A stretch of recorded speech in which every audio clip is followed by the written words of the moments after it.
재앙이로다 나여, 나는 여름 과일을 딴 후와 포도를 거둔 후 같아서 먹을 포도송이가 없으며 내 마음에 사모하는 처음 익은 무화과가 없도다.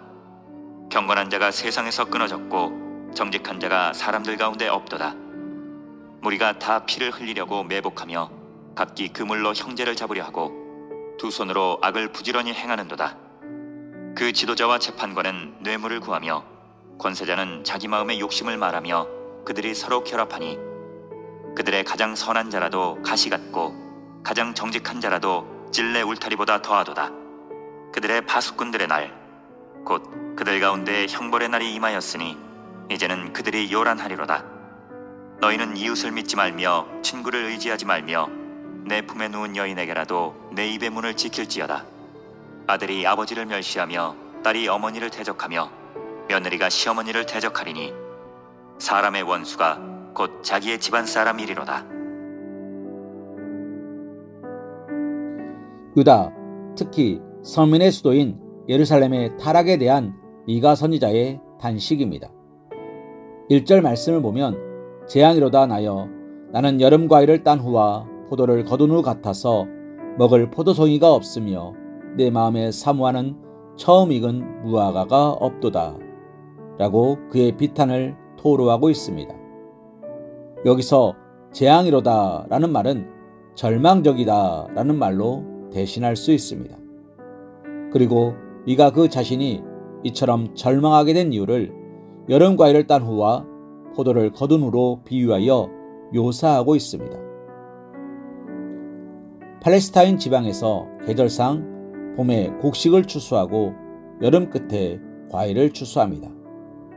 따라서 여름 과일을 따고 나면 땅은 그야말로 황량한 벌판이 되고 맙니다. 미가는 자신의 처지가 이처럼 여름 과일을 딴 후에 과수원의 황량함 같다고 고백하고 있는 것입니다. 그런데 여기서 미가가 나라고 표현한 것은 1차적으로는 자신을 가리키는 말이지만 문맥의 흐름상 이는 선민을 지칭하는 것으로 보는 것이 합당합니다. 즉 그는 선민을 자신과 동일시하여 당시 선민 사회가 여름 과일을 다 딴 후에 과수원처럼 절망적이고 황량한 상황임을 나타낸 것이라 할 수 있습니다.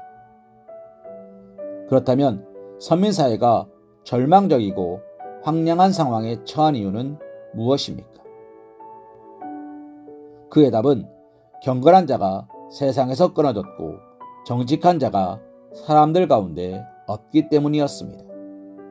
즉 미가는 예루살렘에 의인이 없음으로 인하여 절망하고 있었던 것입니다. 사실 미가 시대의 예루살렘은 표면적으로 볼 때 절대 절망적인 상황이 아니었습니다. 미가 시대의 예루살렘은 번영을 구가하고 있었고 백성들은 희망에 부풀어 있었습니다.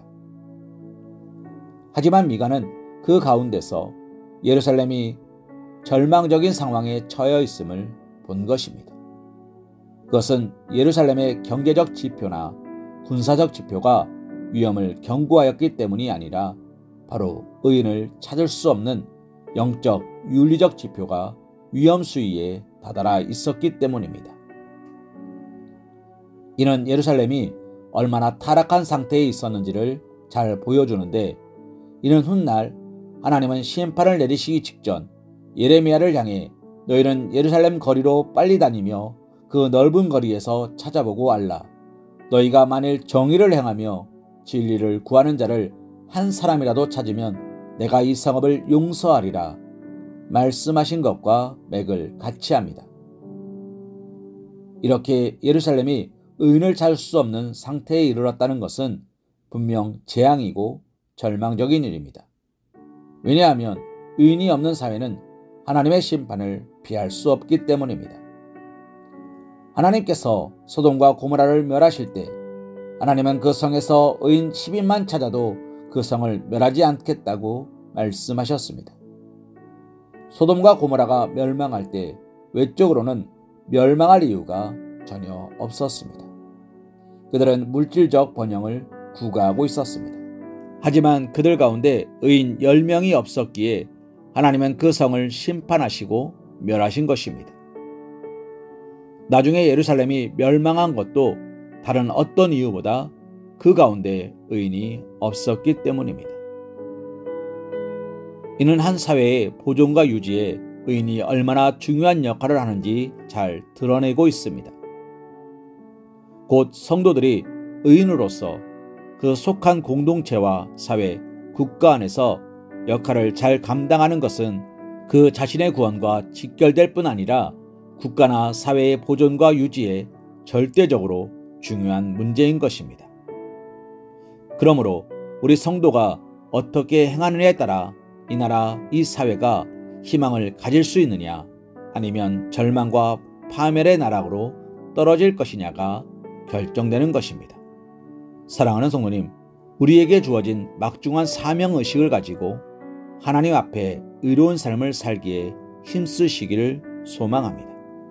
실로 세상을 어둠과 절망에서 건지는 빛이요, 부패와 파멸을 막는 소금으로 그 사명을 성실히 감당하며 서시기를 주님의 이름으로 기도합니다.